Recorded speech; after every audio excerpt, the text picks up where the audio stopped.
Welcome into Dallas Mavericks Today. I'm your host, Harrison Graham. You can give me a follow on Twitter at HGrahamNFL, but trust me, talk a lot of Mavs and NBA hoops over there as well. Now, we talked about Kyle Lowry and Tim Hardaway Jr. on our last video, but now we're going to do it again because Marc Stein reports that the Mavs' plan this offseason is to pursue Kyle Lowry, re-sign Tim Hardaway. We'll talk about Tim here in a few minutes, but let's focus on Lowry here as it appears that Dallas is going to chase him this summer. Now, Dallas needs a playmaker next to Luka Doncic. We've talked about this consistently over the past couple of months now, and Kyle Lowry can do just that. He can run the point. He can play off ball. He's a knockdown shooter. He plays pretty good defense. He really fits what you want to do. Now, he is 35. He turned 35 back in March, and he's probably going to command $25 million or so in free agency, but he is a really, really solid player that can be a number 2, number 3 type on a contending team. Here's what Marc Stein had to say on Twitter yesterday. The Mavs post-draft focus, league sources say, will be their pursuit of Kyle Lowry and their bid to re-sign Tim Hardaway Jr. Again, we'll focus on Tim here in a little bit. When it comes to Lowry, do you want him in Dallas? I want to hear it from you guys right now in the comment section. Type Y for yes, type in for no. Do you want the veteran point guard Kyle Lowry to be a Dallas Maverick? I believe he would fit in very well.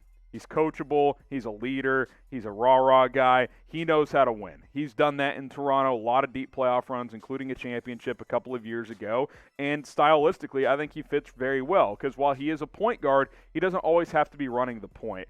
We saw when they had DeRozan that DeRozan would handle the ball quite a bit. Same thing with Kawhi Leonard. He can play off ball very well. He's a good shooter, shot the ball well again last year, 40% from three. He can still score, get buckets, over 7 assists as well. This is the type of playmaker you need next to Luka to help reduce his usage rate. Get him some extra minutes, off ball or on the sideline, so he's, full throttle come the fourth quarter and closing time in these important games, which in the playoffs he was gassed a lot of the time in the fourth quarter.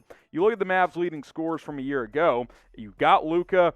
We'll see what happens with KP, but if he returns, if you re-sign Tim as well, you add Lowry, and that's kind of your quartet. That's pretty solid if KP can get back to being closer to what he was before the playoff run last year. Jalen Brunson can be a six-man type. We'll talk Josh Richardson later in the show. You guys know how I feel about him. But a guy like Kyle Lowry fits great next to Luka Doncic. I really believe that. And we know how special Luka is. I mean, come on. Have you all watched him in the Olympics? The kid's been unbelievable, and he continues to get better. You just got to get some pieces around him. And I think that Kyle Lowry could be the right guy, the right ingredient next to Luka Doncic in Dallas. So, hey, free agency just about 5-6 days away, and appears that Kyle Lowry is going to be a top target for the Dallas Mavericks. How confident are you that Dallas can get Lowry? A scale of 1 to 10, 1 being not confident at all, 10 being extremely confident. I don't know, 5? We know this front office is history. Now it's a new front office led by Nico Harrison, but who knows, right? You just don't know how these things are going to shake out. But I'm optimistic that Nico is the right guy to run this front office. Now it's just about going out there and doing it. And so hopefully Lowry can be a guy that they at least have a good chance at getting. Now, Tim Hardaway Jr., he appears to be in the Mavs' plans as well. Again, Marc Stein says that re-signing Hardaway is a priority. That's a focus of Dallas's. Now, hey, he's going to cost. He's going to be expensive. He's coming off his most efficient NBA season, and really in the 2.5 years since joining Dallas, he's played very well. He's really become a knockdown shooter. He's played multiple roles, starting, coming off the bench. I think he could be a flamethrower sixth man, but he actually played better as a starter last year. I will say this. Lowry plus THJ, it's not flashy.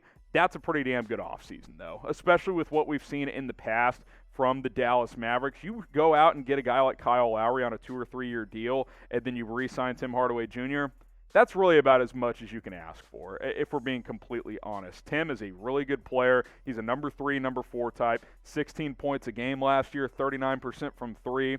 Has continued to improve as a defender as well. He's still in his 20s, young enough to be, a key piece for the foreseeable future. So I think bringing him back makes a lot of sense. And then Kyle Lowry is a guy that can help you win right now. What role should Tim Hardaway play if he returns? Type S for starter or type 6 for sixth man. Get your votes in right now in the comments. S for starter or 6 for sixth man. Now, the Mavericks don't have any draft picks this year, but the NBA draft is a lot of fun, and hey, who knows? Maybe Dallas will trade into the NBA draft or be a part of a draft trade in one way or another. We're going to break down all 60 picks on our main Chat Sports YouTube channel tomorrow night, 7 o'clock Eastern. We'll go live on Chat Sports. It's youtube.com/chatsportstv. The draft will start at 8 Eastern. It'll start at 7 Central. Will be live at 6 Central for you folks here in Dallas. Join us, myself, Chase Sr. We're going to break down every single pick. We'll have full analysis from picks 1 to 60, and hey, if Dallas trades into the draft, we will have you guys covered on Chat Sports, so subscribe and mark your calendars. You look at the potential Mavs lineup if they bring in a guy like Kyle Lowry and re-sign Tim Hardaway Jr., that's your backcourt. Obviously, Luka, guard, forward, whatever you want to call him. He's going to run point most of the time.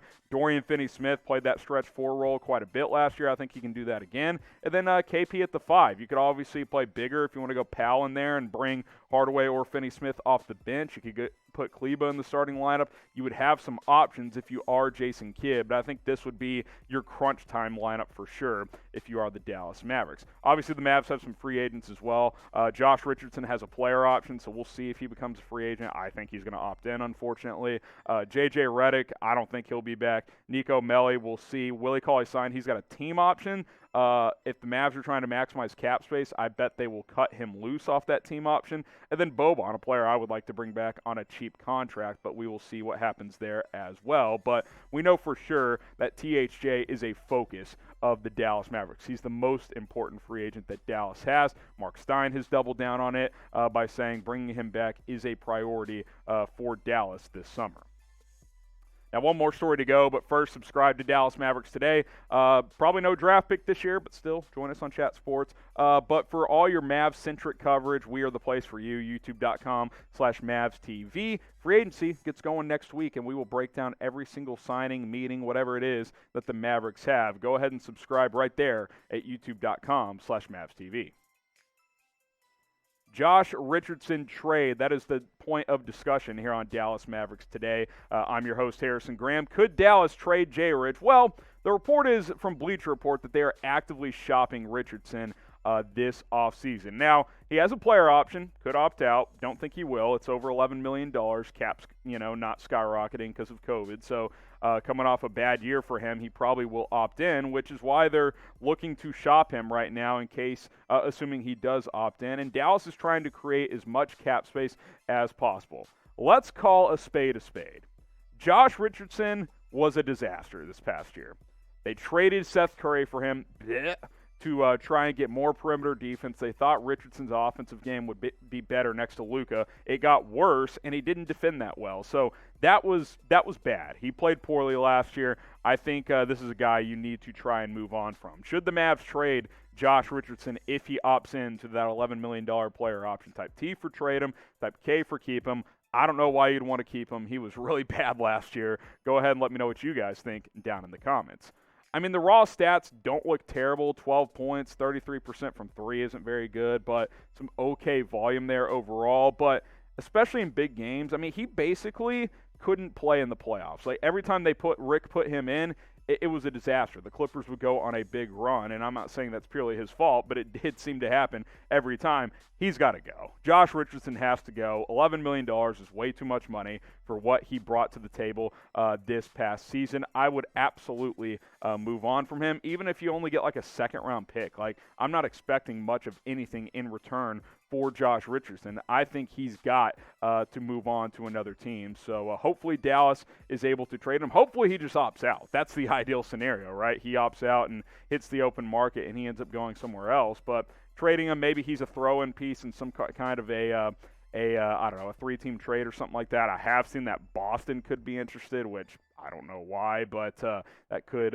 maybe that's an option. You flip him over to Boston for a second-round pick or something like that. But we'll see. Next few days are big with the draft and free agency almost here. You want as much cap space as possible if you are the Dallas Mavericks. And Marc Stein recently reported that signing Kyle Lowry and Tim Hardaway Jr. is the focus for Dallas. Well, clearing that $11 million helps you do those two things. So hopefully Dallas can trade Josh Richardson this summer. Now, I hate to ask it. How much do you miss Seth Curry? Scale it from 1 to 10. 1 being, you don't miss him. The Mavs won that trade. That's not true. 10 being, oh my gosh, what a disaster. I definitely miss him. I'm at a 10. I'm not going to lie. That was a brutal trade by the Dallas Mavericks. So let me know what you guys think. How much do you miss Seth Curry? Now, before we sign off, I want to remind you guys to subscribe to us here at Dallas Mavericks Today. It's youtube.com/MavsTV. We will break down everything that happens in free agency, so don't miss any of it, and we will see you next time here on the channel.